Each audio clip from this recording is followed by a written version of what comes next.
I struggled with postpartum depression after my first was born. And I think in part it was because I kept like wishing for the previous life, or thinking about when is it going to get back to this? So embrace the struggle.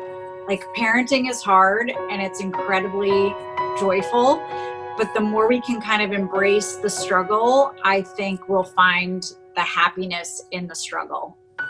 For me, the sooner that I did that and sort of accepted my new reality and what life was like, the sooner I found happiness in the process. Do what's right for you. I think that's where a lot of the mom shaming and like where people get really confused is they look for other people's opinions to like tell them what to do. Part of it, we need to take a step back from like social media and stuff. What feels natural and what feels right to me? What works with my lifestyle? Because again, nobody knows you. They don't know the ins and out of your children. Trust your instincts as a mom. You're probably a way better mom than you actually believe. And just do what works for you.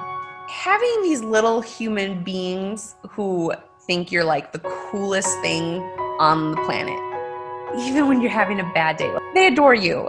I love having these little human beings who absolutely adore you. And even when you're having a grumpy day, they're your biggest fans. It doesn't matter. And they're going to love you anyways. And they're going to give you a hug and all is right in the world. Always be open about your struggles with the people that you love.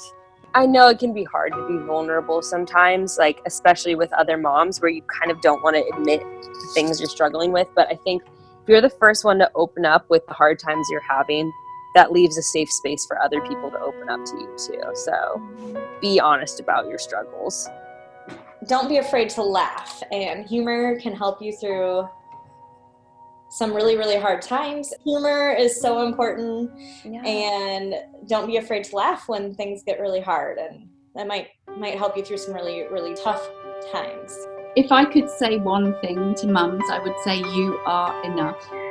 However you feel today, you are enough, and you are enough. You may feel that you're doing everything wrong, that you're failing, that you're not getting it right, but the chances are your baby hasn't noticed any of that. They absolutely adore you, and you are enough in this moment, and you will be enough tomorrow, and things will shift and evolve, but you are always enough.